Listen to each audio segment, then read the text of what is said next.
What's going on, guys? Pigoni Gaming here. Welcome back to another round of wheel-to-wheel racing. This time it's round 10 at Interlagos in the Group 3 Lexus. And we're trying the second gear start again. We tried it at Monza, didn't work too well, but I think this time we got it bang on. Moving right up into 5th position, coming to the first corner. We did qualify 6th on the grid. We did have some pretty good pace, but unfortunately we didn't have the time and the space on track to really put it as a good time. But still, 6th place on the grid around a track like this is not far back from first, especially to the first corner like that, where we saw either one get bumped a little bit wide. But for some of those wondering what happened with the last round of wheel-to-wheel, during the whole editing process, for some weird reason, the first 5 minutes of my voiceover wasn't coming through at all in the final product, and unfortunately by then I'd already deleted the pre-edited footage, so I couldn't go back on it and re-edit it all over again.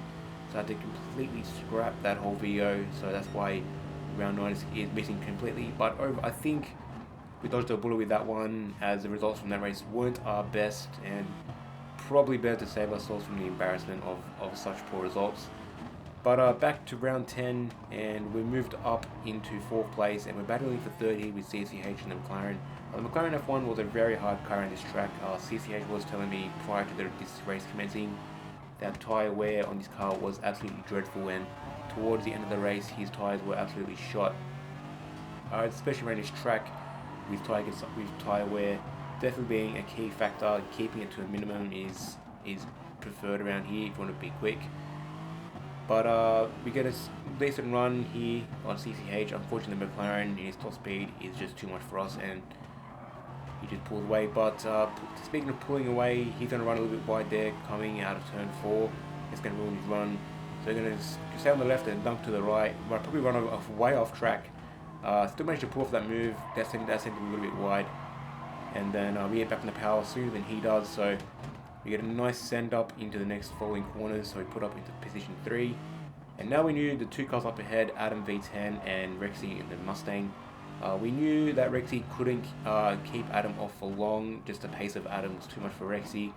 And we knew that towards the end of the race that Rexy would be strong with his front tyres, with it being the Lexus GR3. As you can see there, Rexy running a little bit wide there. He's really trying to defend that second position. I don't blame him. It's a pretty good position to defend. He was doing pretty well, but towards the end of our race, the fact that we had better tyre wear, especially on the front tyres, was just making our life a little bit more easier to pass Rexy. So I managed to get it side by side here. Some pretty good racing between me and Rexy, I must say so myself. Side by side through past the corners, very minimal bumping. So props to him for having such a pretty good race with him. I honestly do wish we did a bit more racing for that race, a bit closer together, but it was a shame to have only racing like that in the final stages of the race. But coming through the last turn at the end of lap 8, we're going to get in the lap pedal a little bit too early. It's going to unsettle the car. The Mustang, it being a top speed freak, just pulls away. Coming to the first corner, we're going to tuck right in behind him. You can notice how Rexy's going to the corners very shallow. That's going to be hurting his tyre wear, and so this penalty we're going to be getting a solid 1.5 second penalty for cutting the corner. I think a well-deserved penalty. I did cut that corner on the right a little bit more than I should have, but he burned it off pretty well, burning off almost all of it in a space of a second. So pretty good based off that. We didn't lose too much time behind Rexy, and again you can see in the first corner, it is the first into the last lap, entering the corner very shallow. That's very bad for your tyres and your pace. You pretty much make yourself wide open for him to come through and make a move on.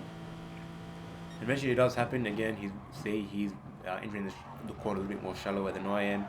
That's hurting his run out of the corners, it's hurting his tyres, hurting his pace.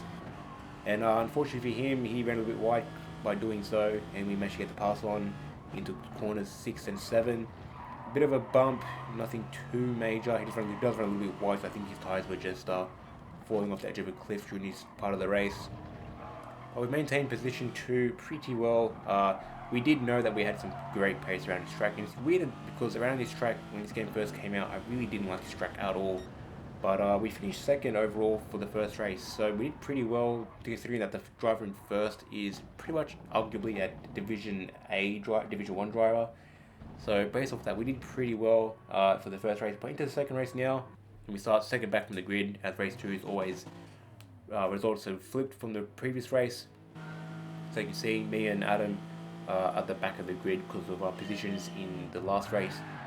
But we didn't get the start that we wanted to, unlike in race 1, where race 2 we bogged it down a little bit. Still trying to figure out how to get the right start. You've got to try and figure out the throttle input and when it's right to downshift into first to try and get a good launch.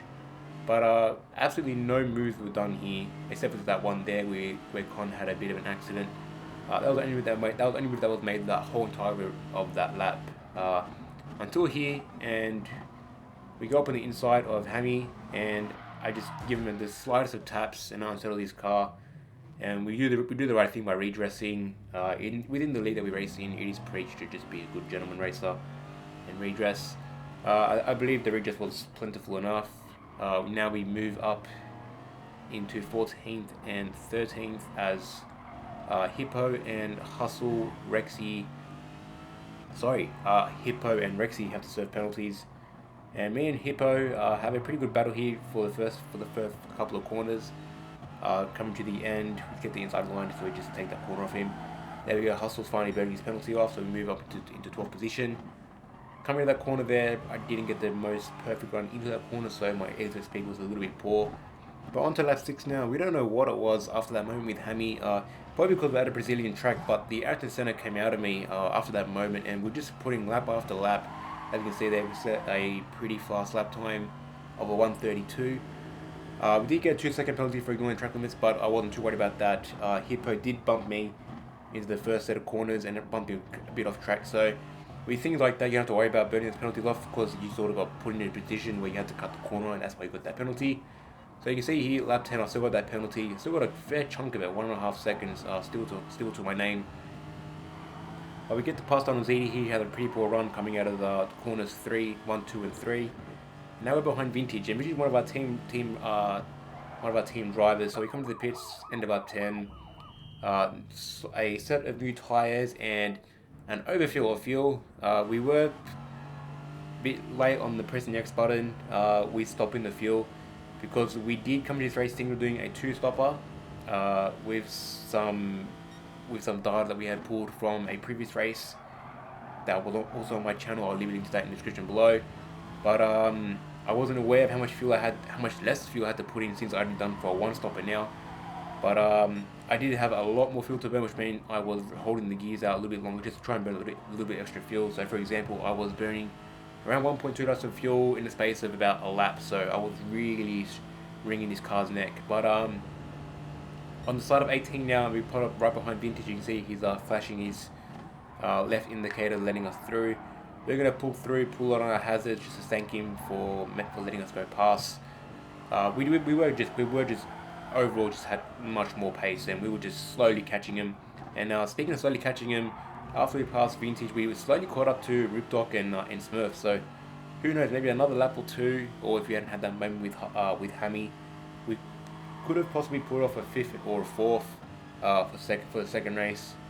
You can see that even after ringing the car neck for fuel, we still crossed line with 0.7 left. So we had really overfueled then. So a lot of little hiccups along the way, but overall we did do pretty well to still finish 16th overall, with all the other drivers from all the other lobbies still doing this exact same track and the same laps and everything. So still finished 16th overall with what had happened in the second race. So we did pretty well. So now onto the Red Bull Ring Wet in the Group 4, which should be pretty fun, I think, regardless of whatever happens to me. And this is a pretty poor result.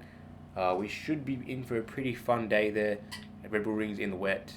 Should be fun to race and commentate as well. If you guys enjoyed the video, be sure to leave a like, comment down below, subscribe to the channel if you're new. With that being said, guys, I shall catch you in the next one.